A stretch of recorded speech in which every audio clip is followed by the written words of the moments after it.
Hello, I'm Professor Rad, and today we're going to talk about why it makes a difference when you have parentheses around a negative number and exponents are involved. In other words, why is something like negative 5 squared and negative 5 squared a different thing? So, excuse me, we're going to start out with a theorem, and the theorem says any number times negative 1 will result in the number's additive inverse. This kind of makes sense because when you multiply by 1, the number of a number doesn't change, right? 5 times 1 is still 5. When you add that negative in there, remember that when you multiply two positives or two negatives, you get a positive answer. And if you multiply a positive with a negative, you end up with a negative answer. So if I had a 5 and I multiplied it by negative 1, then I would have a positive times a negative. It's going to change that sign of 5. A positive 5 times negative 1 will give you a negative 5.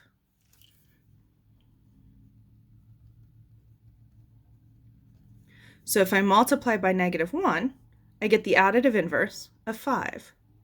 Similarly, if I took negative 5 and I multiplied it by negative 1, now I have two negatives, so I get a positive. So multiplying by negative 1 here also will give me the additive inverse of negative 5. So what we're going to do is we're going to apply this technique to each of these expressions. We're going to rewrite them as multiplication by negative 1, and then we're going to simplify according to our order of operations. So I'm going to take this additive inverse symbol out front and turn that into a negative 1 times, and then we're going to multiply by whatever that second thing is. And let's do that first for each of these. So for this next one, we're going to take this additive inverse symbol and make it a negative 1 times. Then we're going to keep this next part. Over here, we're going to take this symbol here, make it a negative 1 times, and then we keep the next part. And lastly here, we're going to take this symbol and make it a negative 1 times, and then bring over the rest. So here what we've done is we've taken each expression and we've rewritten it. Instead of an additive inverse, we've written it as multiplication by negative 1. And now we can multiply to get our answers. So negative 1 times negative 6 is going to be a positive 6. Since when I multiply two negatives, I get a positive. For this next one, we're going to have to do the addition within the grouping symbols first. So 5 plus 7 is 12. And negative 1 times positive 12 is going to give me a negative 12, since the signs are different. For part C, remember that absolute value is going to be a higher order of an operation than multiplication. So we have to find the absolute value first. So the absolute value of a negative 4 is going to be a positive 4. And then you bring over that negative 1 times. Then negative 1 times positive 4 is going to give us a negative 4. Lastly, now I have multiplication and an exponent. So in our order of operations, exponents are a higher order. So we're going to do them first. Be careful, 5 squared is not 10. Remember that 5 to the second power means we've got to do 5 times 5. So 5 times 5 is 25. And then we'll bring over this negative 1 times. And negative 1 times 25 is going to give us a negative 25. Okay, next we have sort of a late addition to our example set here, but I felt like we needed a little bit more practice with some exponents before we move on to the next part. So remember that exponents mean repeated multiplication. So you're going to take anything that's being raised to the power and multiply it that many times. So for example, if I have negative 2 being raised to the third power, you see how these parentheses around that negative 2? So that means the negative 2 is being raised to the third power. So that means I'm going to have a negative 2 times a negative 2 times a negative 2. Let's see what we get when we work that out. So I have a negative 2 times a negative 2. A negative times a negative is going to be positive, and 2 times 2 is 4. Then we'll bring down this times a negative 2. Now we have a positive times a negative, which is going to be a negative, and 4 times 2 is 8. So it looks like if I take negative 2 and I raise it to the third power, I get negative 8. Let's take a look at example B. So notice something different here is that this negative is not in parentheses with the 2. That means this is being treated like an additive inverse. Remember that additive inverse means that we're going to take negative 1 times this expression. So it's negative 1 times 2 to the 4th. So 2 to the 4th means I have to take 4 copies of 2 and multiply them.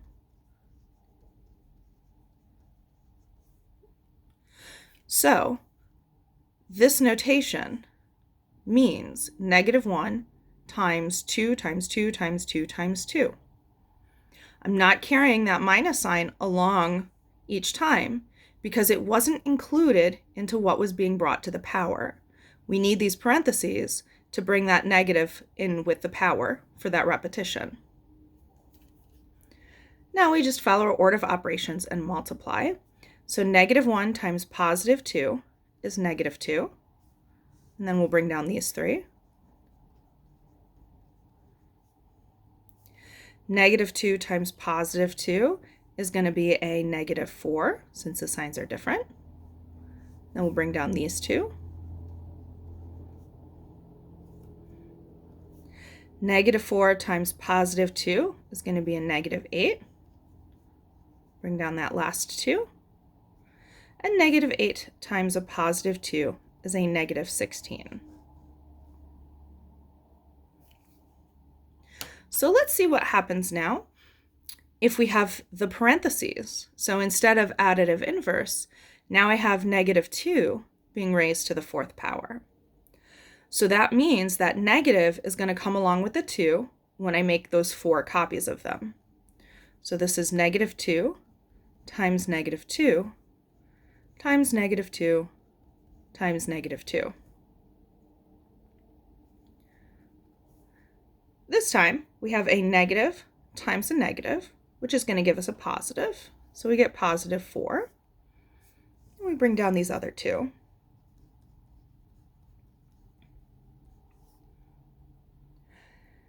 Then we have a positive 4 times a negative 2. So the signs are different, so we're going to get a negative 8. And bring down our negative 2 here. And then 8 times 2 is 16. And a negative times a negative is a positive. So we end up getting 16. So it looks like when we have parentheses around the negative and when we don't, it's possible that we might get different answers. Now, I say it's possible that we might get different answers because we won't always get different answers, but sometimes we do. So let's take a look at a negative 5 being squared. So again, I'm going to call this negative 5 being squared because the negative 5 is in the parentheses. So it's not an additive inverse. That minus isn't out front. So this says take negative 5 and multiply 2 copies of them.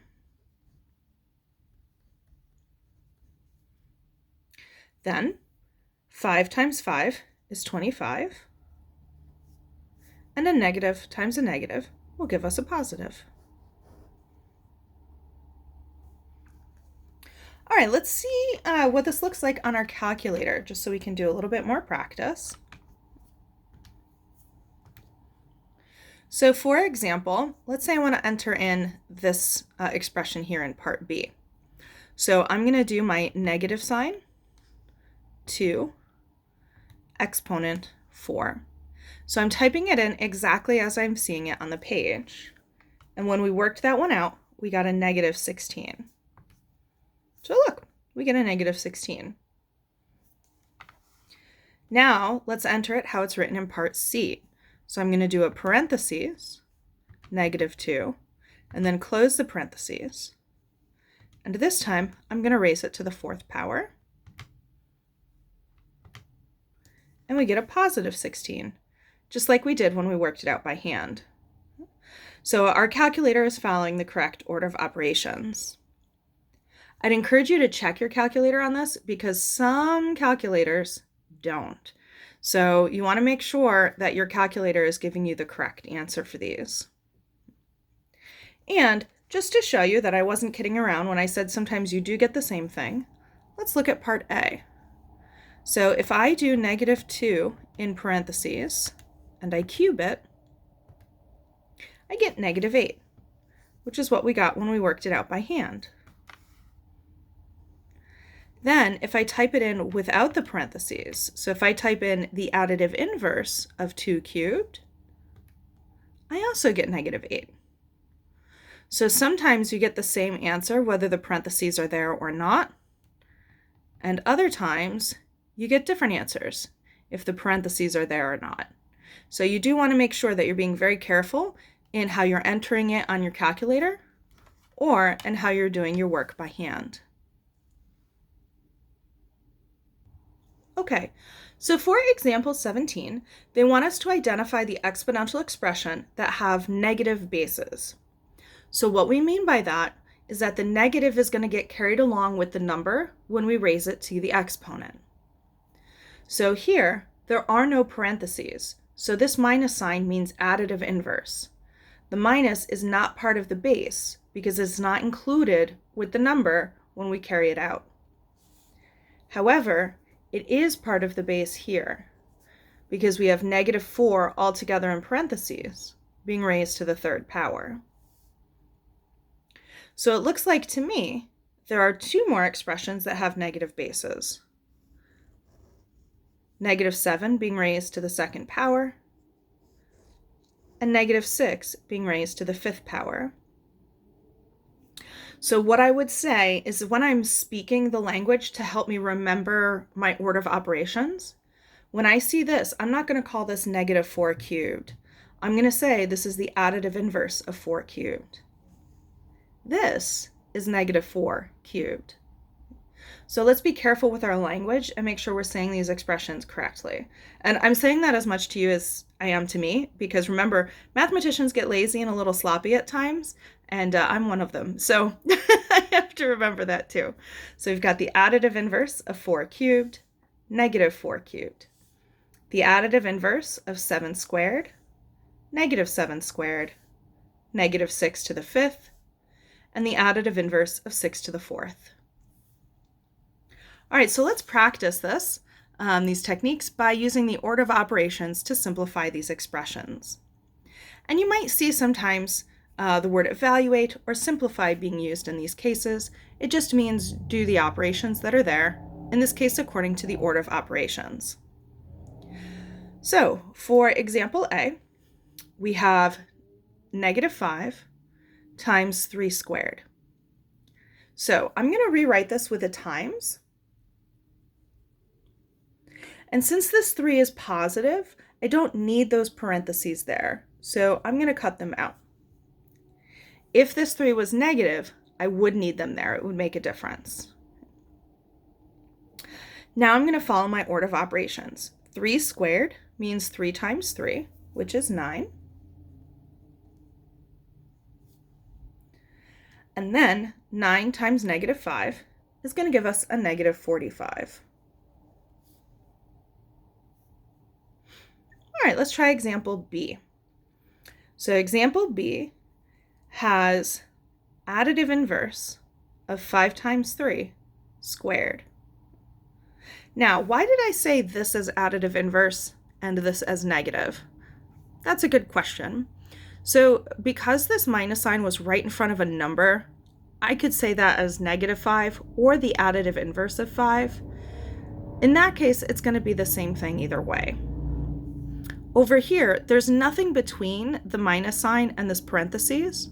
So because of that, I'm going to say additive inverse. To help me with my order of operations, I'm going to change this additive inverse into -1 times. And then I'll rewrite this exponential expression. Now, let's go ahead and simplify this expression. Since we have multiplying inside these parentheses, we're going to have to work through that first. So 5 times 3 is 15. Now, I don't need these parentheses here, but I decided to include them just in case I happen to get a negative. So it doesn't matter if I include them or not if the answer is positive. Now I have multiplying and exponents, so I've got to do the exponents. This is one I can't do quickly in my head, so let's figure out what this one should be after I get my calculator to work properly. There we go. So let's do 15 squared, and we get 225. So 15 squared is 225. Now let's bring down that -1 times. -1 times a positive 225 is going to be a -225. All right, since my friendly neighborhood calculator is here, let's type the original expression in just to check our answer for this one. So I'm going to put in the negation sign for additive inverse, parentheses, 5 times 3, close up those parentheses, and square. And we got -225, just like we did when we worked it out, mostly by hand.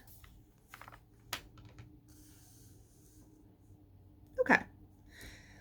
How about part C?